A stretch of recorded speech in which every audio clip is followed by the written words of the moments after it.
Saudara-saudara, sejak Adam pertama kali jatuh di dalam dosa, maka setiap kita juga jatuh di dalam dosa yang disebut sebagai dosa asal. Tidak ada manusia satupun di dalam dunia ini yang tidak berdosa.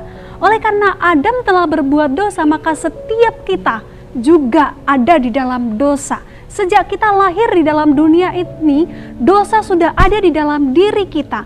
Dan kita manusia tidak dapat menyelamatkan dirinya kita sendiri dari dosa itu. Kita membutuhkan seorang juru selamat yang dapat menyelamatkan kita. Sebab kita tidak dapat menyelamatkan diri kita dengan perbuatan baik kita sebaik apapun yang kita lakukan. Sebab meskipun kita melakukan begitu banyak hal yang baik, hanya dosa tetap yang dihasilkan. Maka kita membutuhkan seorang juru selamat. Dan firman Tuhan menyatakannya di dalam 1 Yohanes 4 ayat 9-10.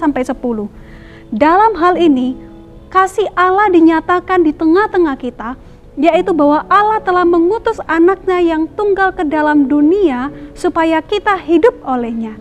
Inilah kasih itu, bukan kita yang telah mengasihi Allah, tetapi Allah yang telah mengasihi kita dan yang telah mengutus anaknya sebagai pendamaian bagi dosa-dosa kita.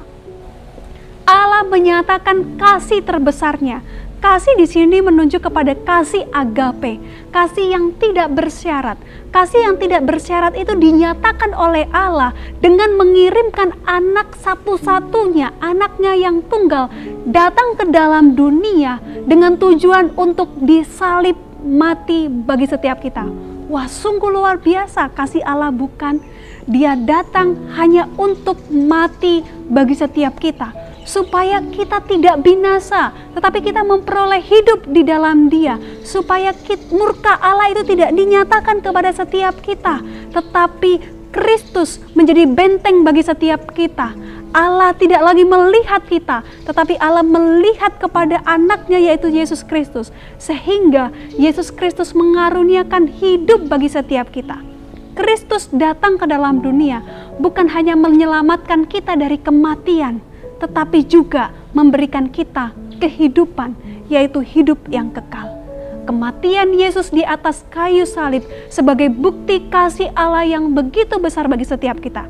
Di dalam firman Tuhan juga dikatakan, bukan kita yang terlebih dahulu mengasihi Allah, tetapi Allah lah yang telah terlebih dahulu menyatakan kasih-Nya kepada setiap kita, supaya dosa-dosa kita dihapuskan, supaya kita memperoleh kehidupan di dalam Dia.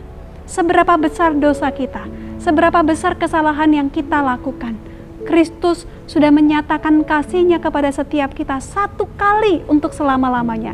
Maka ketika kita berdosa, pandanglah kepada Kristus yang telah disalibkan bagi setiap kita. Dia dicaci maki, dicambuk, diludahi hanya bagi kita, supaya kita yang berdosa ini diselamatkan dan diberikan hidup yang kekal.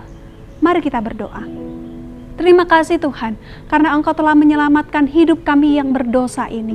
Engkau telah memberikan kami kehidupan yang kekal dan kami bersyukur untuk itu. Kami sungguh bersyukur oleh karena anugerah terbesar-Mu bagi setiap kami. Di dalam nama Tuhan kami Yesus Kristus kami berdoa. Amin.